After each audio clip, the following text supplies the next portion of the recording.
এটারে বলে ঈমান, এরে বলে মন। যে আমার চোখের সামনে সব হারিয়ে যা, আমি আল্লাহরে ছাড়ব। আমার আশেপাশের সব হারিয়ে যা, আমি আল্লাহরে ছাড়ব না। আমি নাফরমানি করব না, আমি আমার রবের হুকুম থেকে এক চুল নড়ব। কি হবে শেষ পর্যন্ত? এই পৃথিবী ষড়যন্ত্র করুক আর হুমকি দোক আর ধমকি দোক, শেষ কি করবে? গুলি করবে। শেষ কি করবে? ব্রাশ ফায়ার করবে। শেষ কি করবে? গুম করে দিবে। শেষ কি করবে? হত্যা করবে। শেষ কি করবে? খুন করে ফেলবে। এরপরে এরপরে কি? ফালাস্তু বালি হিনা উকতালু মুসলিমান আলা আইয়ি শিক্কিন কানা লিল্লাহি মাসরাই।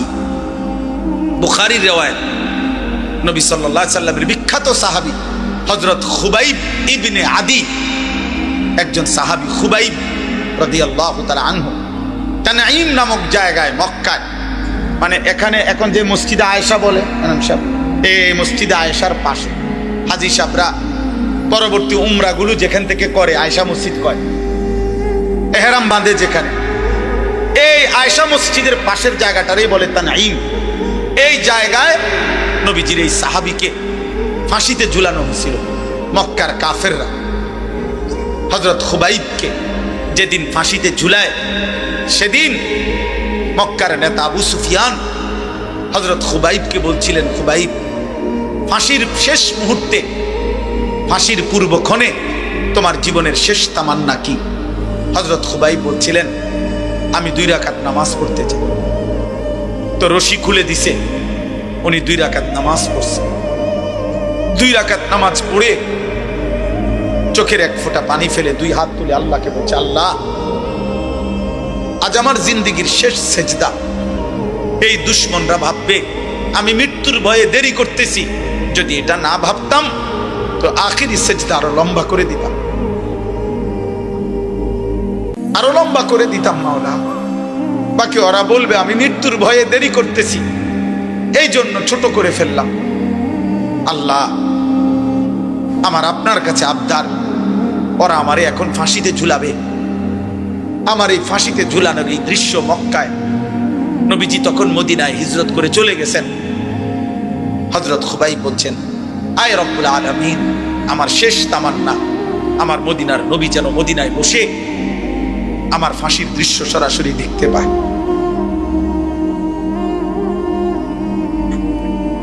তো মক্কার কুরাইশ আবু সুফিয়ান তখন বলছিল, খুবাইব, তোকে এখন আমরা হত্যা করে ছাগলের চামড়া যেভাবে ছিলে ফেলে, আমরা তোকে এইভাবে চামড়া খুলে ফেলবো, ছিলে ফেলবো।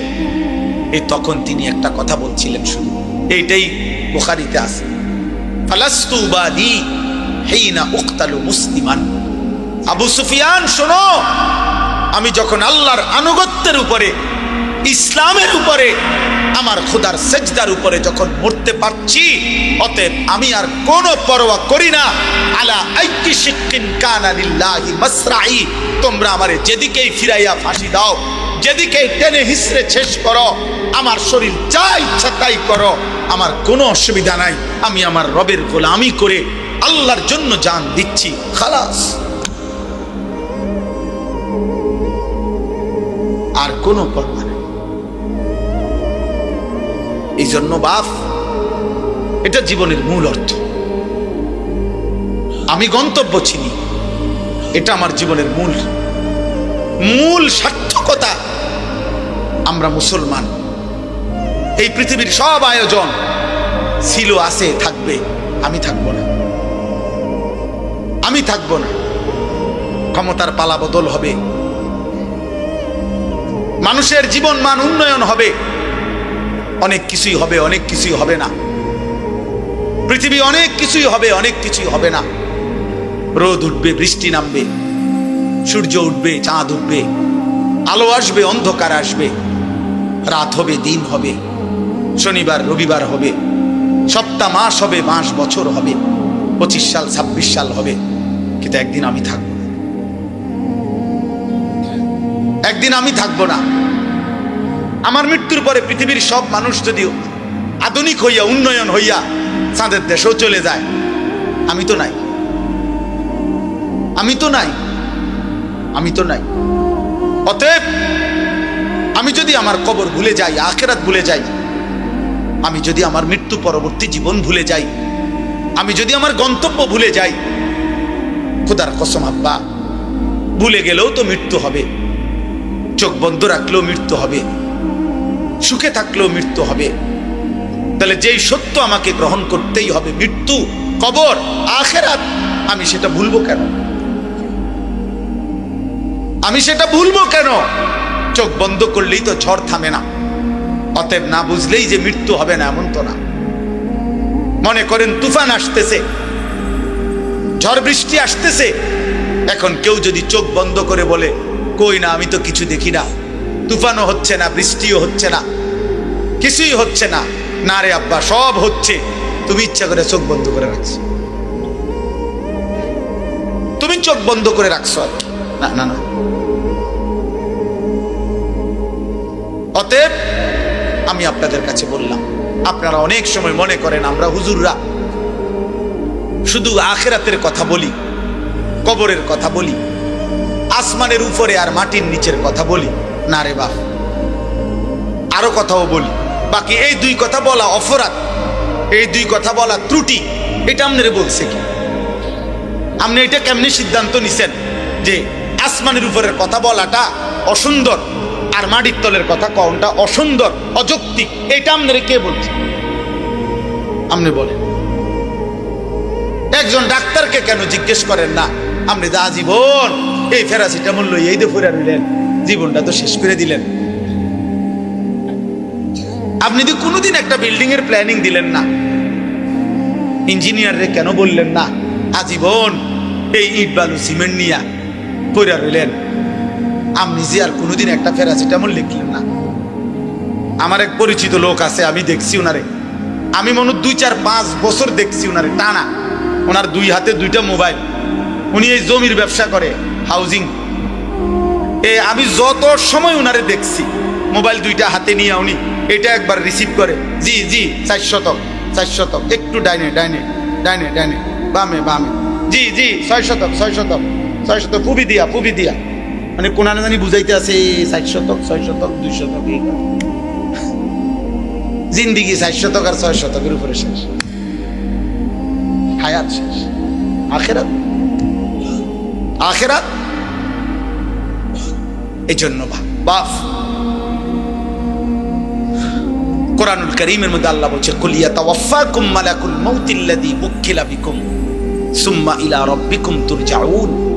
আল্লাহ বলে, বন্ধু আপনি বলে দেন, আপনি বলে দেন, আপনি বলে দেন, তোমাদের জন্য আমি আল্লাহর পক্ষ থেকে নির্ধারিত মালাকুল মউত আজরাইল অবশ্যই তোমাদের মৃত্যু ঘটাবে, জান কবজ করবে, অতঃপর তোমরা সকলেই আমি আল্লাহর কাছে একত্র হব। আখিরাত, আখিরাত। এটা ভুলে গেলে চলবে না আব্বা, এটা ভুলে গেলে চলবে না। এই জন্য আমি অনুরোধ করছি, এই ওয়াজ মাহফিলের মূল মাকসাদ, আমার ছোট বুঝ, এটা আমার ছোট্ট বুঝ যে আখিরাত মনে রাখা। আমার জীবনের আরেকটা অংশ আছে, আমার জীবনের আরেকটা গন্তব্য আছে।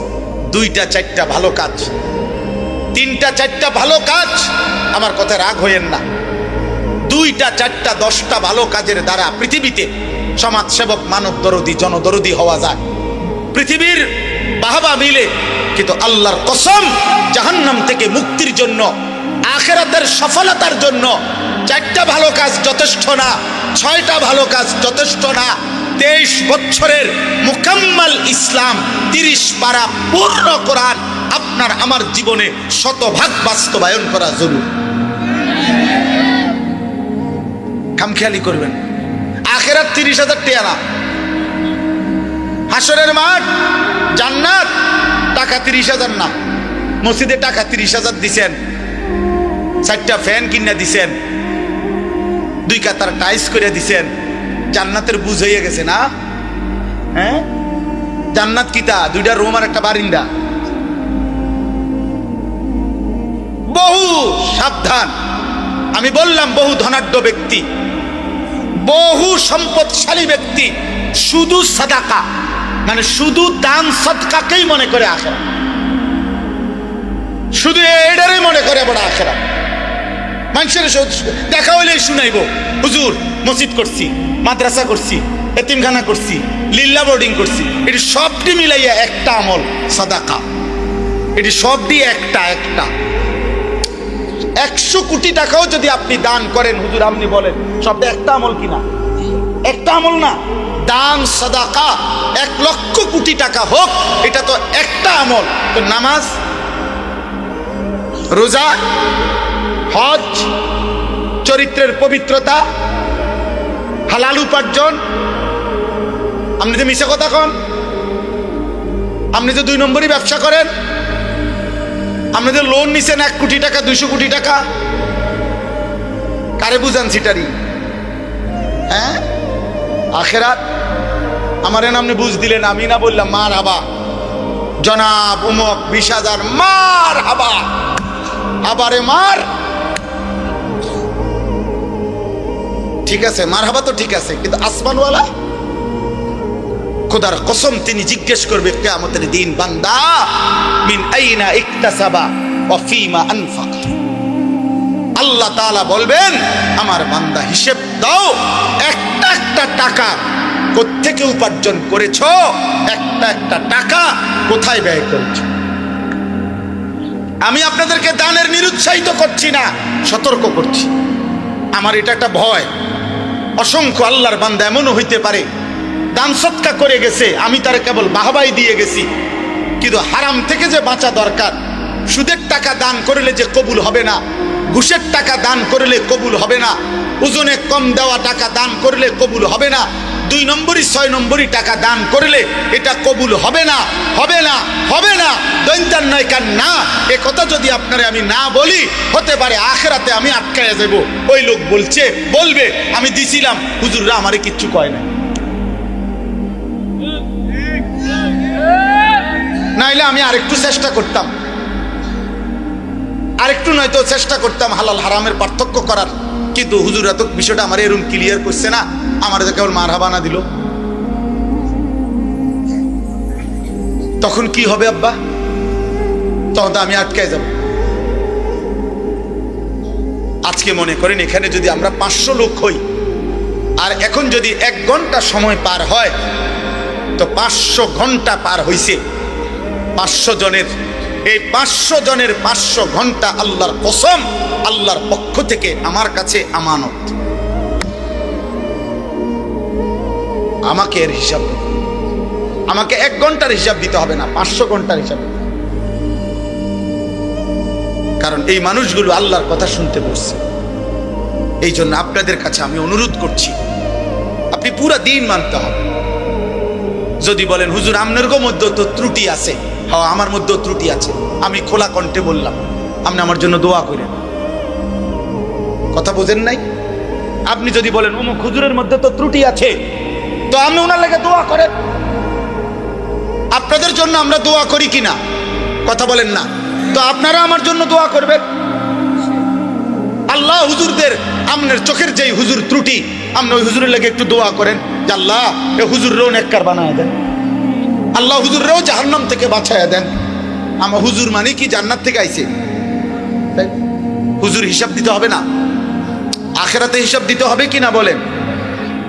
অতএব বাপ, এই কোন